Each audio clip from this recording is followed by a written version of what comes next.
Hello, so today I just want to make a brief video. It's going to be like a precursor to a much more creative video that I am going to try to release within probably a couple weeks or so. It's the other video that has a lot more creativity is going to take a lot more time to put together. But this particular video, sorry about the low production values for now, but it does allow me to put out videos, these short videos, and not take hours and hours in order to put out a single video, especially since YouTube and Google have been censoring most of my videos and demonetizing most of them as it contains a message they do not want you to hear. So this video today I'm going to talk about how a lot of us are kind of living on autopilot, and I myself was like that for a long time, a long portion of my life and majority of my life when you really think about it, because I see many of us being shuttled through various predetermined, pre-built and constructed systems for us from birth to death by those that have a lot more money and power than us. They're kind of like herding us through these lines like cattle, where cattle are put through these winding lines to get, I believe they get like a solid steel bolt shot into their head that kills them, but they cannot see what's coming, in front of them, so they just continue to walk along right into their deaths. Or you can think of another way, just like if any of you have ever seen those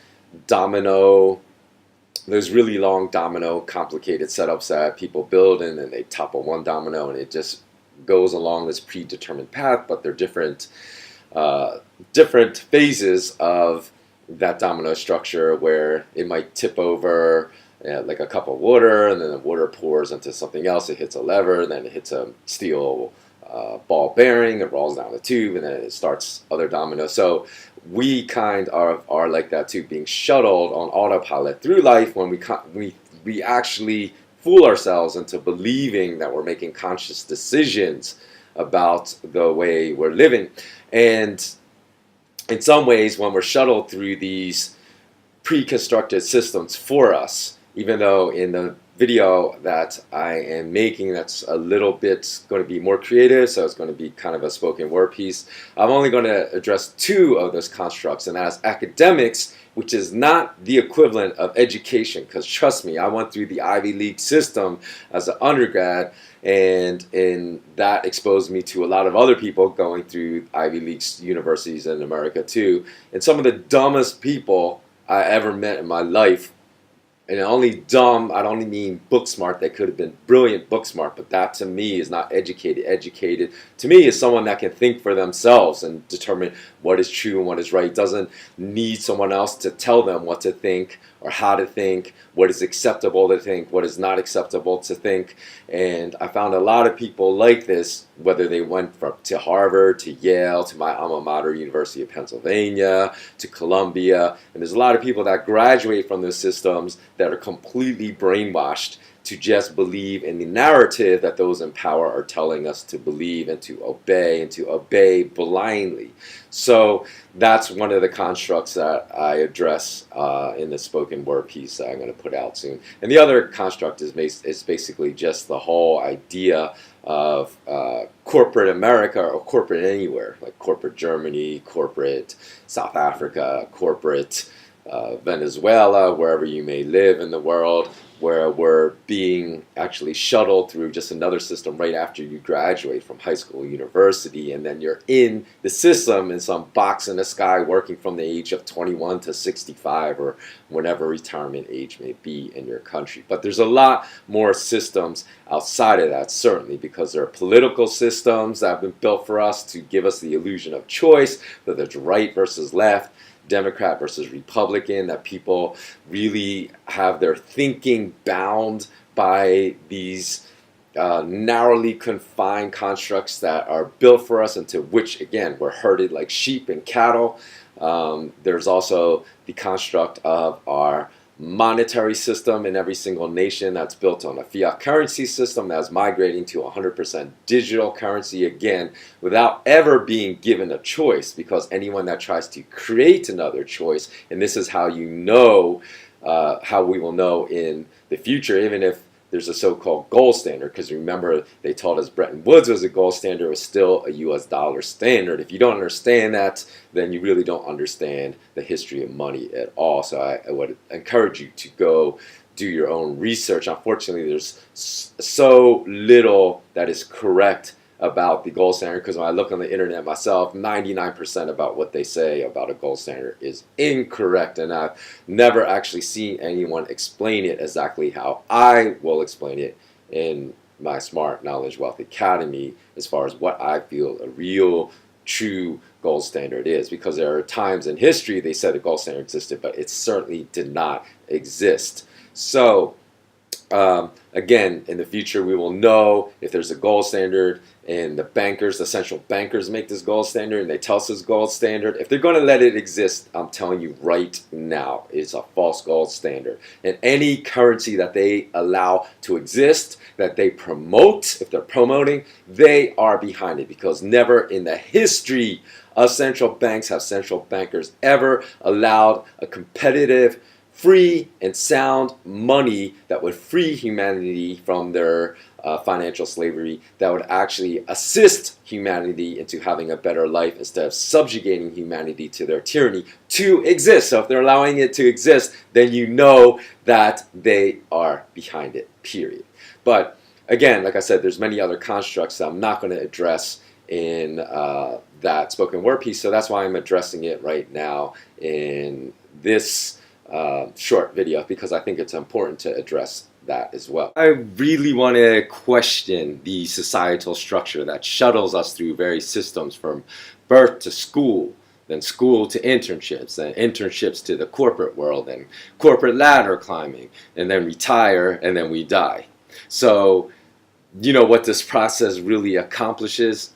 It makes a few thousand families across the world insanely wealthy, because I think Oxfam, which studies the distribution of wealth globally, said in 2017 that there are 8 people now that own the same amount of wealth as the bottom half of the world's population. So as the bottom 3.6 billion people, just 8 people have as much wealth as 3.6 billion people. So you see what these systems are set up to do.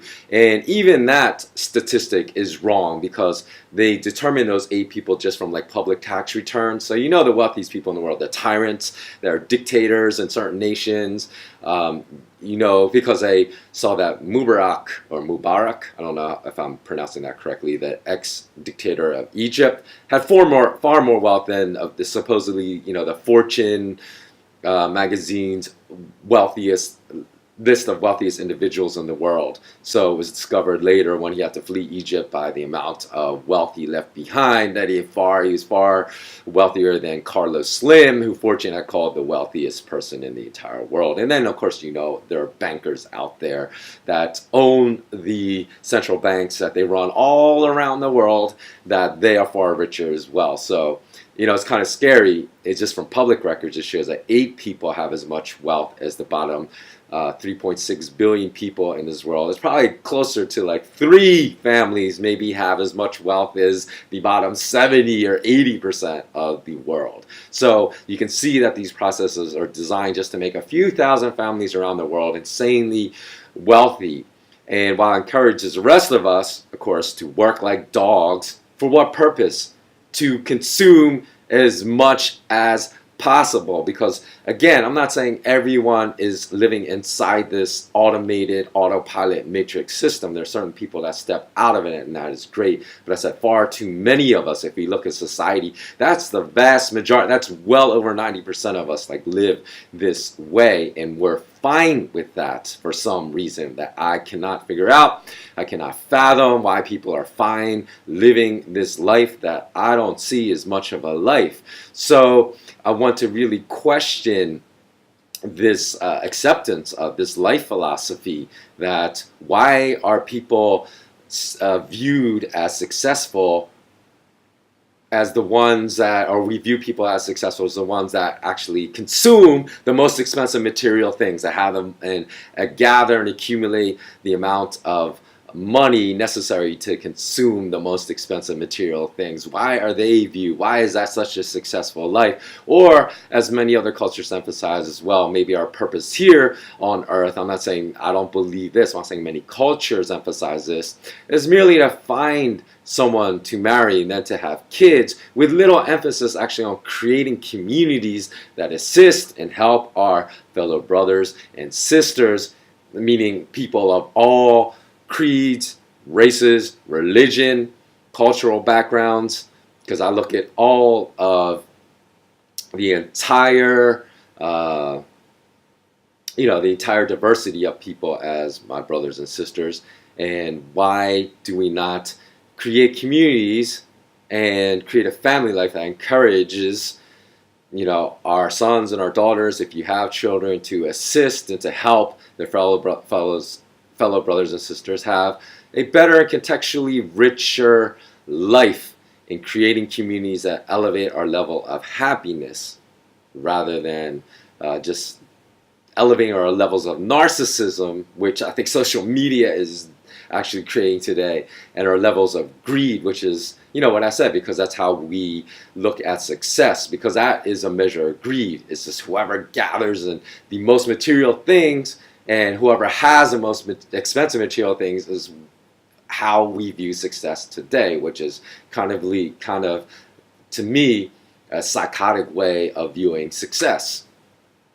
So I want to encourage people to really break free of the systems that were deliberately created to make us go through life in autopilot from near birth to death, which is just insanity and not a real way to live life that is going to bring happiness, which I see as a more admirable goal, and to spread happiness among humanity, which I see as a much more admirable goal than how society defines success today, is just material wealth and being on top of that material pyramid, where most people, I'm not saying everyone, because there's a lot of people that have a great deal of wealth that actually did help people, but they are far and few between. I think most people, in order to gain a lot of, and I'm talking billionaires, right? I'm talking multi-billionaires, because those are the people, not millionaires, I'm talking billionaires, because those are the people that exist at that top of the pyramid. Did a lot of bad things to a lot of people in order to accumulate that wealth. I mean, just go look at George Soros's, if you don't know who he is, just look at Soros' 60 Minutes interview when he just talks about exploiting people, how that's not his concern. If it makes him money, he'll do it, and he has no conscience and no guilt over doing it.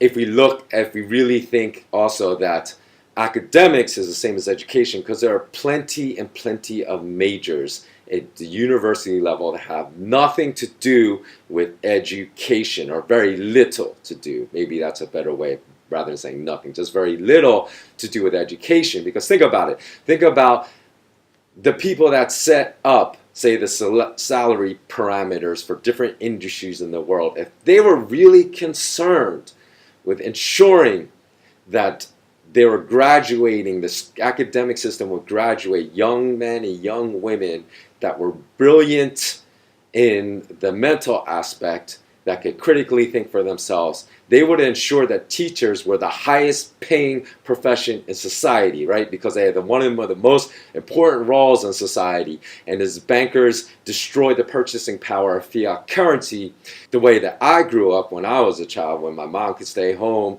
and there weren't latchkey kids, now because it's very hard for both parents not to work to support a family. So the person that your child is having the most exposure to is your teacher. So that should be the most revered position in society, and therefore the most well paid. But what do we have?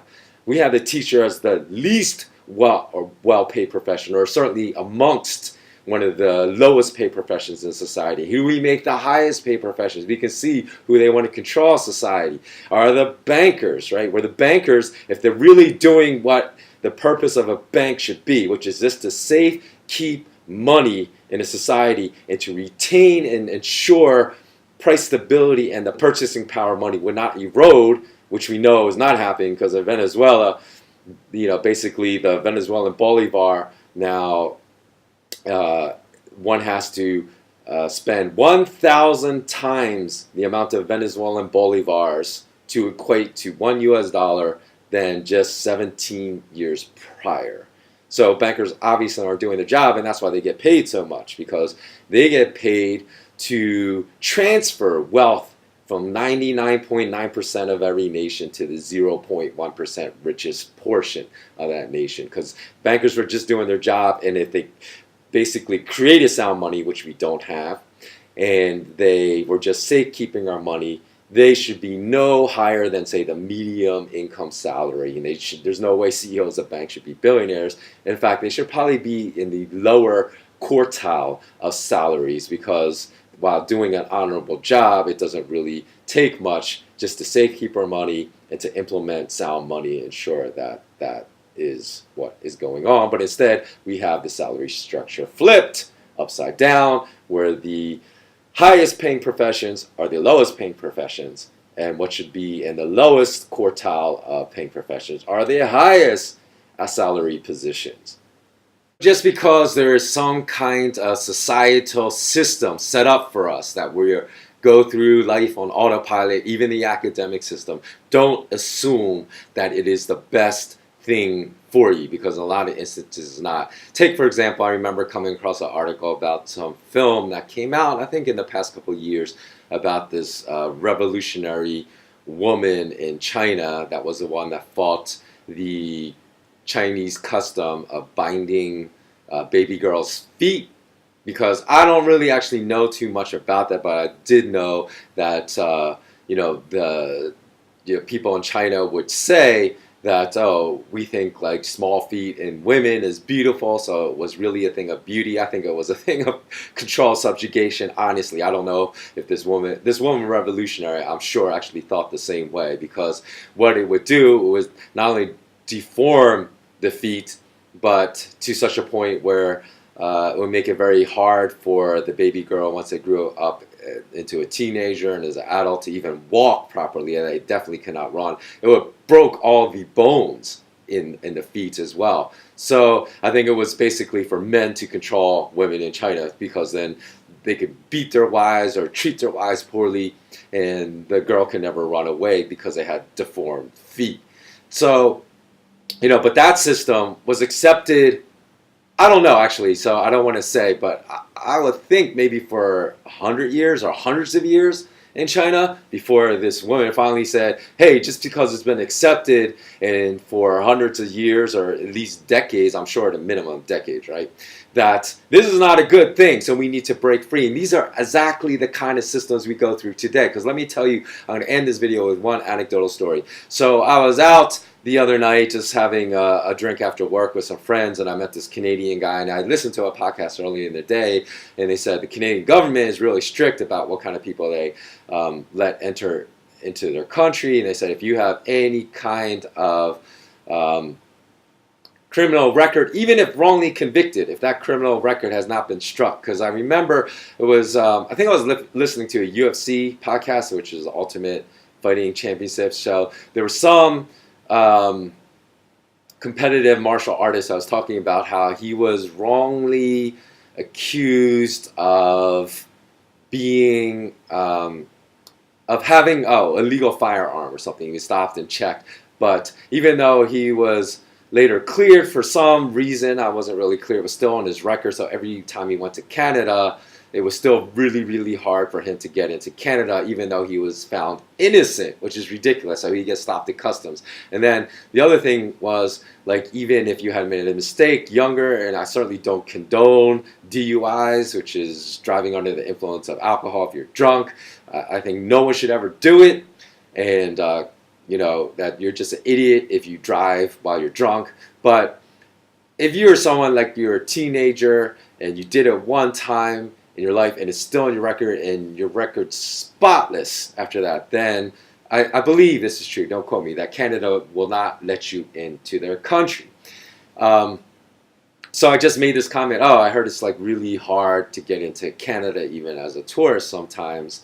I mean, I've never committed a felony, don't have a criminal record, so it's never been a problem for me. But I said, it seems like if someone just had one act and they committed when they're a dumb teenager, as a lot of teenagers do dumb things, and then has a spotless record after that. I don't see why the Canadian government acts so harshly on people just trying to visit the country and for a holiday or whatnot. And then he immediately came out, and it's funny, he took my commentary about the Canadian government as a personal attack on him because he was Canadian, because this is how poorly a job academics does of really teaching critical thinking. Because his immediate response was, I was attacking him. I wasn't even attacking the Canadian government. I was just asking an innocent question, in the course of a conversation, because I found out he was Canadian. And he immediately took it as an attack on him as Canadian. And then he immediately attacked me as an American, because he said, where are you from? I said, U.S. Oh, you guys have nothing. You guys have no right to criticize us, because look at your president, Donald Trump, and how crazy he is. Now, first of all, what is my being an American citizen have to do with Donald Trump? At all. It has nothing to do with Donald Trump. So it's crazy that he's just equating that.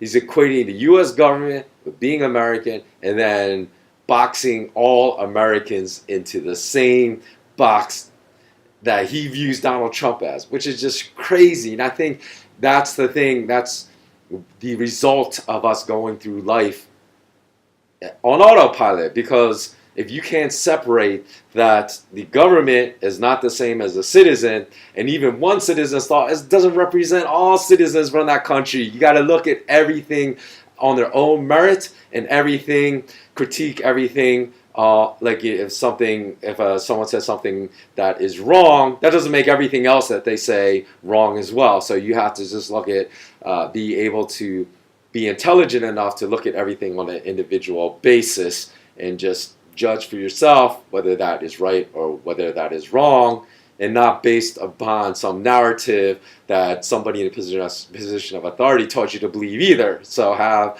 the intellect to really research and look up this topic and learn about it on your own, and not just quickly condemn someone because those in power told you should condemn that type of thinking or whatnot. So that's just something for you to think. Because I was really flabbergasted about how this person took an innocent remark I thought I was making, just about how hard it is sometimes, or how strict it is as a tourist to visit Canada. They immediately, wanted to know where I was from, and then started criticizing my government and saying I had no right to say anything about the Canadian government because I'm American, which makes zero sense, as it shows such poor critical thinking. But a lot of people actually act this way. So that's why, I wanted just to end this video with that anecdotal story. Okay, so let me know what you think below about these topics. I'm really, really interested to hear what people think about the topics that I covered. And I hope all of you will come back and watch my spoken word piece I'll put up, because I'm going to spend a lot of time just with visuals as well. So hopefully it will turn out okay. And thanks a lot for watching. As always, always remain intensely curious, because curiosity, they want us to believe that curiosity killed the cat. No, no, no. Curiosity makes us all smarter and gives us the ability to understand if what we're being told to believe is something we should actually believe. Okay, until next time, don't forget to subscribe below. Don't forget to support us at our Patreon account, patreon.com/SKWealthAcademy, and have a wonderful day or a wonderful night, depending upon where you are in the world watching this. Thanks a lot, and take care.